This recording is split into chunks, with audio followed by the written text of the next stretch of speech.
오늘 함께 나누실 하나님의 말씀은 느헤미야 9장 19절부터 31절까지의 말씀입니다. 느헤미야 9장 19절부터 31절까지의 말씀입니다. 한 마음으로 주님의 말씀을 받도록 하겠습니다. 주께서는 주의 크신 긍휼로 그들을 광야에 버리지 아니하시고 낮에는 구름 기둥이 그들에게서 떠나지 아니하고 길을 인도하며 밤에는 불 기둥이 그들이 갈 길을 비추게 하시오며 또 주의 선한 영을 주사 그들을 가르치시며 주의 만나가 그들의 입에서 끊어지지 않게 하시고 그들의 목마름을 인하여 그들에게 물을 주어 40년 동안 들에서 기르시되 복종함이 없게 하심으로 그 옷이 헤어지지 아니하였고 발이 부르뜨지 아니하셨사오며 또 나라들과 족속들을 그들에게 각각 나누어 주심에 그들이 시온의 땅 곧 헤스본 왕의 땅과 바산 왕 옥의 땅을 차지하였나이다.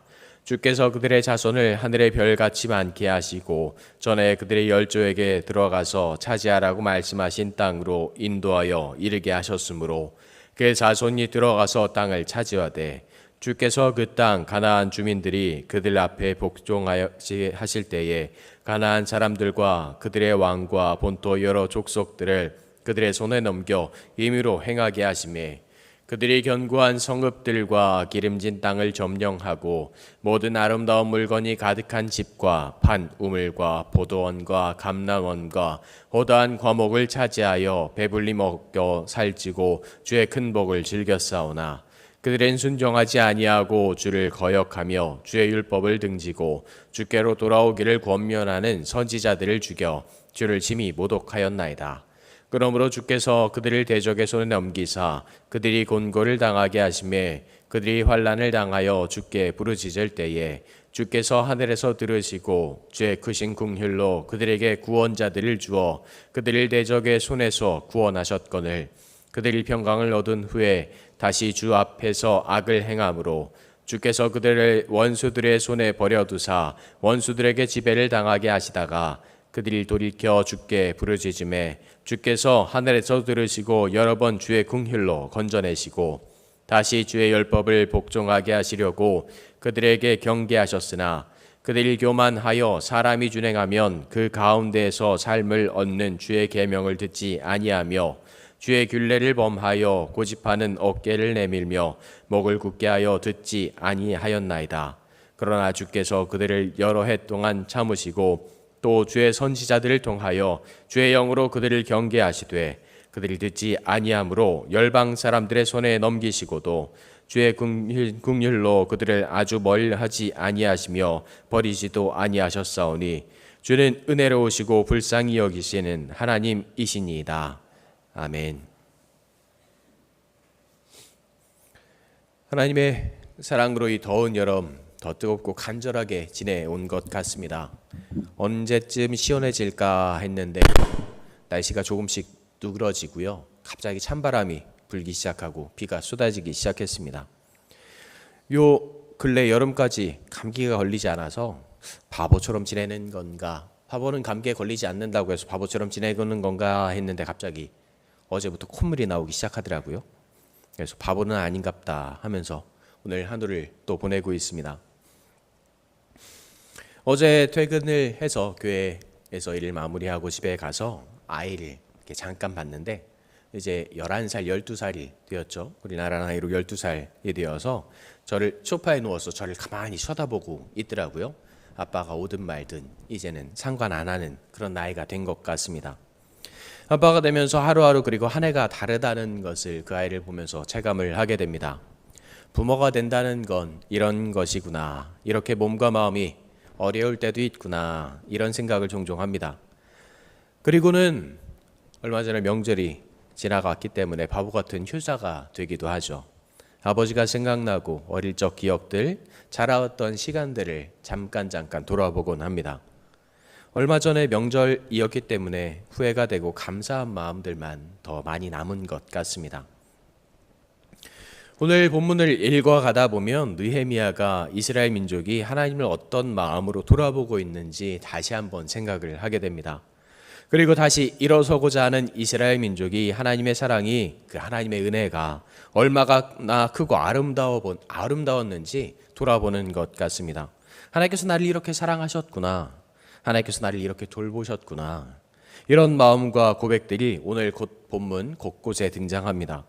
오늘은 이 불효자였던 이스라엘의 마음을 가지고 다시 말씀을 읽어가면 좋을 것 같습니다. 오늘 말씀의 시작은 이스라엘을 광야에서 이끄셨던 하나님의 은혜로 시작을 합니다. 19절 말씀이죠. 주께서는 주의 크신 궁휼로 그들을 광야에 버리지 아니하시고 낮에는 구름 기둥이 그들에게 떠나지 아니하고 길을 인도하며 밤에는 불 기둥이 그들의 갈 길을 비추게 하셨사오며. 이 말씀은 출애굽기 13장에 있는 말씀과 비슷합니다. 여호와께서 그들 앞에서 가시며 낮에는 구름 기둥으로 그들의 길을 인도하시고 밤에는 불 기둥을 그들에게 비추사 낮이나 밤이나 진행하게 하시니 낮에는 구름 기둥 밤에는 불 기둥이 백성 앞에서 떠나지 아니하니라. 이스라엘 민족은 애굽 생활을 하면서 아마 어린 아이와 같은 이들이었을 겁니다. 애굽으로 들어갈 때는 하나님의 은혜와 계획하심과 인도하심으로 들어갔는데 요셉을 의지하고 살아갔을 것입니다. 위대한 정치가였던 그 요셉을 등에 업고 살아가던 그들은 나중에 노예로 살아가면서 단지 시키는 것, 살아가기 위한 방법으로 어떻게 살아가야 할까, 살아남기 위한 생활들을 했습니다. 스스로 할 수 있는 것들이 많이 없었고 하고 싶은 것들, 하고 싶다라는 생각도 많이 없었을 것 같습니다. 마치 굉장히 어린아이와 같은 모습이었습니다. 어린아이와 같은 이스라엘을 하나님은 모세를 세우시고 광야로 이끄셨습니다. 이스라엘이 가나안으로 바로 가지 못한 이유를 생각을 해보면 모세라는 사람은 왕족으로 살아가면서 세상을 많이 알았을 겁니다. 광야 생활도 미리 하면서 길도 많이 알고 있었을 겁니다. 하지만 하나님의 말씀에 순종하는 모세 빼고는 가나안을 아는 사람, 그곳으로 갈 수 있는 사람은 극히 적었을 것 같습니다. 아무것도 모르고 할 수 있는 것, 하려는 의지, 생각이 없는 이스라엘 민족을 시키는 것 말고는 할 수 있는 것이 없는 이스라엘 사람들을 하나님께서 인도하시기 시작합니다. 그들의 길을 구름 기둥과 불 기둥으로 인도하십니다. 또한 그들에게 그늘을 놓아주시고 따스함을 주십니다. 그들의 낮과 밤이나 하나님의 은혜와 사랑 없이는 살아갈 수 없음을 알게 만듭니다. 아마 그들을 광야에 가만히 내버려 두었으면 사방으로 퍼져나갔을지도 모르겠습니다. 올 초에 아이들과 함께 겨울 성경학교를 마무리를 하면서 놀이공원에 간 기억이 있습니다. 그때 초였기 때문에 1학년 아이들이 새로 올라와서 그 아이들만 보면 굉장히 행복하고 귀여워 보였습니다. 다른 아이들은 알아서 잘 놀기 때문에 그 아이들이 새로 들어온 1학년 아이들과 담임선생님이 함께 다니는 모습이 조금 걱정되어서 그 아이들을 따라가기 시작했습니다. 손이 굉장히 많이 가는 아이들이었습니다. 점심을 우동을 먹는데 우동 위에 야채 튀김이 있는데 나는 야채 튀김을 먹지 않아요 라고 하면서 같이 있었던 저에게 그것을 하나씩 주고 있었습니다. 제가 우동을 먹고 야채 튀김을 먹고 남은 야채 튀김을 6개를 더 먹다가 우동을 먹는지 제가 튀김을 먹는지 모를 지경이었습니다. 그리고 음식을 다 먹고 밖으로 나와서 아이들에게 담임선생님이 딱 한마디 했습니다. 자, 가자. 했더니 그 아이들은 어느 쪽으로 갔을까요? 6명의 아이들이었는데 6개 방향으로 흩어졌습니다. 전혀 다른 모습, 전혀 다른 생각들을 가지고 있는 아이들이었습니다.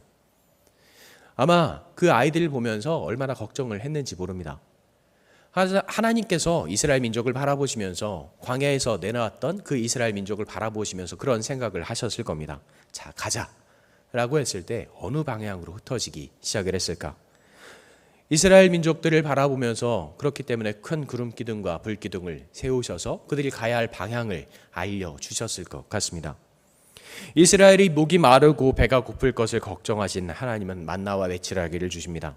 그리고 반석에서 쏟아지는 물로 그들의 목마름도 해결하십니다. 이스라엘의 삶을 돌아보시는 하나님께서는 그들이 먹고 마시고 입고 살아가는 그 모든 것들을 주시고 살피시고 그들의 발이 부르트지 않도록 돌보십니다. 꼭 어린아이를 돌보시는 부모님과 같습니다. 이러한 하나님의 모습은 걸음마를 시작하는 작은 아이를 돌보는 부모님과 비슷합니다. 먹을 것을 챙기고 더울까 추울까 항상 걱정하면서 곁을 떠나지 않습니다. 잠은 잘 자고 있을까? 배가 고프지는 않을까? 목이 마르지는 않을까? 걷는데 혹시 발이 아프지는 않을까? 업어주고 안아주고 위로해 줍니다. 말을 듣지 않으면 종종 화를 내기도 하지만 화가 나는 마음보다는 그 아이가 걱정되는 마음에 사랑하는 마음이 가득 담은 부모의 사랑이 담겨 있습니다. 광야에서 하나님의 돌보심을 받은 이스라엘은 굉장히 작고 여린 아이와 같았습니다. 이제 이스라엘은 가나안 땅으로 들어갔습니다. 하나님께서는 이스라엘이 승리하게 하셨고 하나님께서 함께 하시는 민족, 하나님을 대신하여 싸우시며 일하심을 경험하게 하셨습니다. 이제 하나님께서는 그들이 살아갈 땅도 주셨고 그들이 살아갈 힘을 주셨습니다. 그들이 스스로 살아갈 수 있도록 그들을 인도해 주셨습니다. 이 모습은 이제 이스라엘이 자라나면서 청년이 되어가는 과정을 보는 것 같았습니다. 하나님의 도우심을 경험했습니다. 인도하심을 경험하고 알았습니다. 하나님께서 나를 대신해서 싸우시는구나. 나를 지키시는구나. 힘과 능력이 되시는구나. 이제 나는 하나님과 함께하는 사람입니다. 하나님과 함께하는 민족입니다. 하나님을 섬기면서 감사한 삶을 살아가기만 하면 됩니다. 하지만 이 사춘기를 지내는 청년들은 전혀 다른 곳을 보기 시작합니다. 마음은 하나님과 멀어지기 시작합니다. 하나님은 내 편이기 때문에 더 이상 하나님을 생각하지 않아도 된다라고 여기는 것 같습니다. 부모가 자녀를 걱정하고 함께하기를 원하는 마음을 무시하고 듣지 않습니다. 전하는 목소리는 잔소리가 되어갑니다. 하나님께서 보내신 선지자를 하나님의 말씀들을 전하는 그냥 잔소리를 전하는 사람일 뿐입니다. 내가 해낼 수 있는 것들이 많아지고 더 좋은 것들이 많아집니다. 이 세상을 내가 더 잘 알고 있다, 더 많이 누릴 수 있다라고 여깁니다. 때로는 나를 도와주겠다는 그 손길이 꼭 미련한 손길처럼, 필요 없는 손길처럼 느껴지기도 합니다. 이러한 삶을 살아가는 게 좋은데, 이렇게 살아가는 게 더 좋은데, 더 좋은 것들이 이렇게 세상에 많은데 나를 잡아들려는 그 손길이 너무나도 귀찮아지고 나를 얽매이는 것 같습니다. 나를 걱정해서 간절하게 외치는 그 목소리는 더 듣고 싶지 않고 더 즐겁고 재밌는 삶을 살아가길 원하는 그런 삶을 이스라엘은 원하고 있습니다. 하나님의 손을 뿌리치고 비난합니다. 그리고 그 목소리를 전하는 자와 멀어지고 그들을 죽이기를 서슴지 않습니다. 부모의 가슴에 못을 박는 것 같습니다. 이스라엘은 스스로 어른이고 나는 다 컸으니 이제 아무런 도움이 필요 없다라고 생각하는 것 같습니다. 27절과 28절을 보면 이렇게 이야기합니다. 그러므로 주께서 그들의 대적의 손에 넘기사 그들이 곤고를 당하게 하시며 그들이 환난을 당하여 주께 부르짖을 때에 주께서 하늘에서 들으시고 주의 크신 긍휼로 그들에게 구원자들을 주어 그들을 대적의 손에서 구원하셨거늘 그들이 평강을 얻은 후에 다시 주 앞에서 악을 행함으로 주께서 그들의 원수들의 손에 버려두사 원수들에게 지배를 당하게 하시다가 그들이 돌이켜 주께 부르짖음에 주께서 하늘에서 들으시고 여러 번 주의 긍휼로 건져내시고 하나님께서 그들을 시험하기 위해서 대적을 보냈다라고 읽히기도 하지만 세상의 일들을 생각해 보면 이렇게 이해가 가능할 것 같습니다. 나 혼자 할 수 있다 생각했던 그렇게 생활하던 생활을 하다가 어려운 일들을 경험하면 부모에게 도와달라 손을 내밀고 소리치는 자녀들처럼 하나님께 힘들어하는 그 순간만 도와달라고 손을 벌리고 있는 것 같습니다. 하나님께서 다른 대적들을 통해서 그들을 심판하실 것처럼 보이지만 그들의 행동을 통해서 대적들이 만들어지고 이스라엘을 지키는 하나님이 계시지 않는다는 것처럼 보이기 때문에 이스라엘이 어려워지기 시작했던 것입니다. 이스라엘을 어렵게 했던 적들은 하나님께서 그들을 지키시는 것을 경험했고 고백했던 민족들입니다. 이스라엘보다 이스라엘의 하나님이 여호와께서 얼마나 위대하시고 강한지를 경험했고 고백했던 민족입니다. 그들은 이스라엘이 하나님과 멀어지는 것을 보면서 이스라엘을 지키시는 하나님께서 그곳에 계시지 않으니, 아니 이스라엘의 마음에 이스라엘의 중심이 계시지 않으니 이스라엘을 쳐들어가도 되겠다, 이스라엘을 내가 차지해도 되겠다라는 마음으로 그들에게 달려갔던 것입니다. 이스라엘은 하나님께 손 내밀고 도와달라 요구합니다. 그때마다 하나님께서는 도와주십니다. 함께 하십니다. 하지만 그들은 하나님께 돌아오지 않습니다. 돌아오고 싶지 않습니다. 이스라엘에게는 하나님의 말씀을 듣고 싶지 않은 그런 마음만 가득했습니다. 29절 말씀입니다. 다시 주의 율법을 복종하게 하시려고 그들에게 경계하셨으나 그들이 교만하여 사람이 중요하면 그 가운데서 삶을 얻는 주의 계명을 듣지 아니하며 주의 규례를 범하여 고집하는 어깨를 내밀며 목을 굳게 하여 듣지 아니하였나이다. 그들의 마음이 굳어 있었습니다. 그들은 이 어려움만 잠시 넘기면 자신들이 성공할 수 있을 거라 생각하는 것 같습니다. 이 순간만 모면하면 된다라고 생각합니다. 하지만 하나님께서는 그러한 마음을 아시면서도 받아주시고 그들의 목소리를 들어주시고 끝까지 사랑해 주셨습니다. 항상 이스라엘과 함께 하시기를 소망했습니다. 그러나 주께서 그들을 여러 해 동안 참으시고 또 주의 선지자들을 통하여 주의 영으로 그들을 경계하시되 그들이 듣지 아니함으로 열방 사람들의 손에 넘기시고도 주의 크신 긍휼로 그들을 아주 멸하지 아니하시며 버리지도 아니하셨사오니 주는 은혜로우시고 불쌍히 여기시는 하나님이시니이다.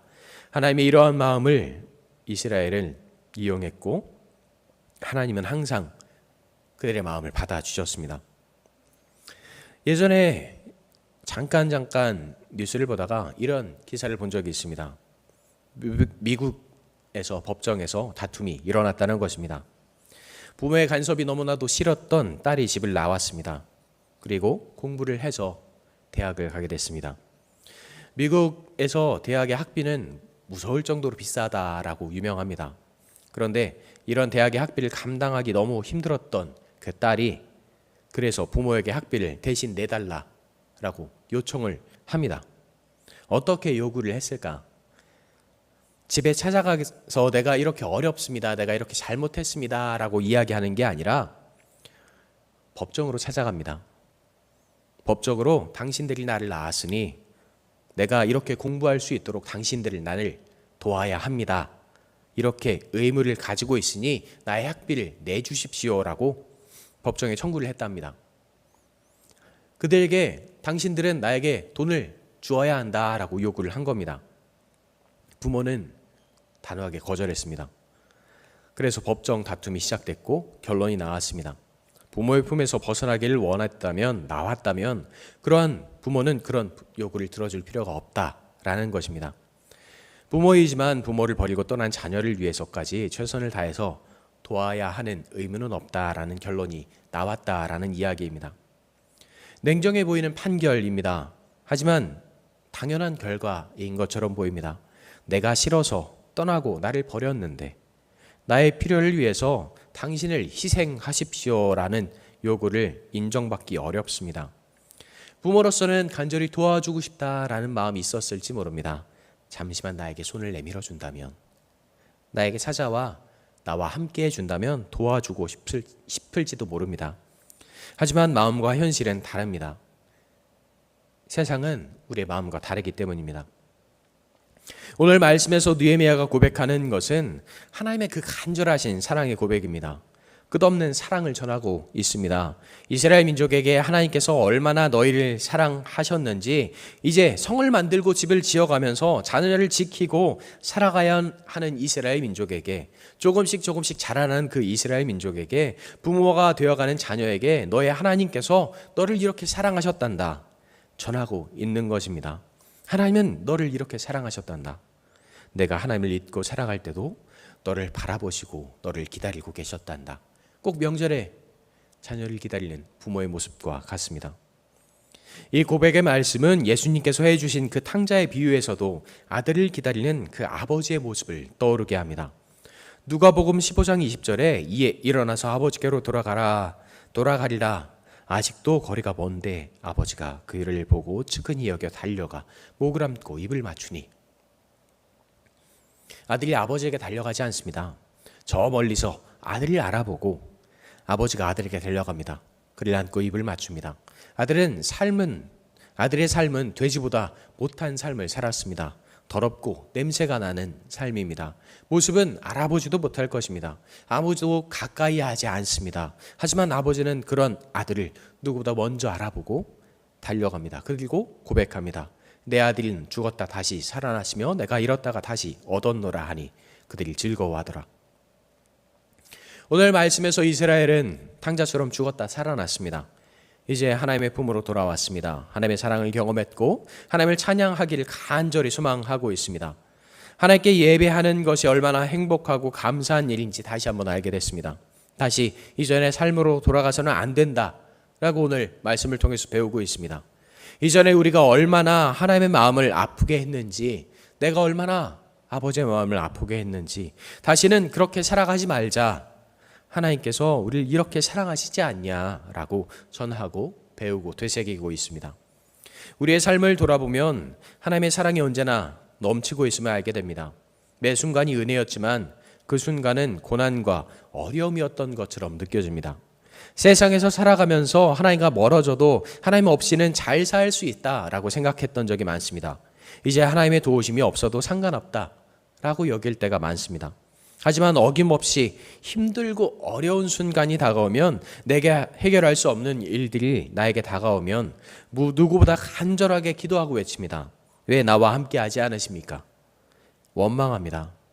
내가 하나님의 품에서 멀어지기를 원하고 달아났는데, 도망쳤는데 하나님을 원망하고 때로는 저주하기도 합니다. 하지만 그때마다 하나님은 누구보다 먼저 우리를 발견하시고 달려오셔서 우리를 안으시고 위로하십니다. 그리고 당신의 눈물을 흘리시고 우리의 눈물을 닦으십니다. 저도 이런 마음을 부모가 되어가면서 배우는 것 같습니다. 그렇게 아버지가 된다라는 일본 영화가 있습니다. 이 영화 속에 대사 중에 이런 이야기가 있습니다. 아버지라는 일도 다른 사람은 못하는 거죠. 아버지가 해야 하는 일, 아버지란 그 일은 다른 사람은 절대 하지 못한다는 것입니다. 하나님의 일은 다른 사람, 다른 어떤 존재도 할 수 없습니다. 오직 하나님 한 분만 가능하십니다. 우리에게 아버지가 되셨고 사랑이 되셨고 은혜가 되시는 하나님의 일을 우리가 할 수 있다라고 우리는 스스로 생각하지만 우리는 너무나도 부족하고 미약합니다. 다른 어떤 것을 의지하고 바라보는 것이 아니라 오직 하나님 한 분만 바라보고 하나님과 함께하면서 그 은혜 안에서 감사함으로 살아가는 우리가 되기를 간절히 소망합니다. 그리고 하나님의 아버지의 품에서 따스하고 아름다운 평안과 사랑을 누리는 우리 도남동교회 성도님들이 되시기를, 그리고 또한 제가 되기를 또 한 번 간절히 소망합니다. 기도하겠습니다. 나를 사랑으로 인도하시며 지키시는 하나님 감사합니다. 하나님께서는 끝없이 우리에게 사랑을 부으시고 우리에게 간절히 고백하시지만 우리가 그 목소리를 듣지 못하고 우리가 그 마음을 알지 못함을 다시 한번 고백합니다. 하나님의 손을 잡게 하시고 하나님의 마음을 알게 하셔서 더 간절히 하나님의 은혜 안에 살아갈 수 있는 우리가 되게 하여 주시옵소서. 우리의 삶 모든 순간이 하나님의 은혜였음을 다시 한번 고백하게 하시고, 내가 돌아보는 그 시간뿐만이 아니라 내가 살아가는 그 모든 순간에도 하나님과 함께하며 하나님의 은혜 안에, 하나님의 사랑 안에 거하는 자임을 다시 한번 알게 하시고 고백하게 하여 주시옵소서. 나는 하나님과 함께하는 자입니다. 나는 하나님의 사랑 안에 머무는 자입니다. 우리의 입술에 이 고백만, 우리의 마음에 이 감사만 차고 넘치게 하여 주시옵소서. 언제나 우리를 사랑으로 인도하시고 지키시는 우리 주 예수님의 이름으로 기도합니다. 아멘. 하나님의 은혜가, 하나님의 사랑이 내 삶에 가득합니다. 하나님께 고백하게 하셨고 하나님의 마음 안에 사랑하게 하셨습니다. 내가 주의 은혜 안에 머물게 하셨음을, 내가 주의 사랑 안에 머물게 하셨음을 다시 한번 알게 하시고 고백하게 하여 주시옵소서. 기도하는 자에게 역사하시는 주님, 감사하는 자에게 이미 끝없는 은혜를 부어주시는 주님, 내가 주의 은혜 안에 살아갑니다. 내가 주의 사랑 안에 살아갑니다.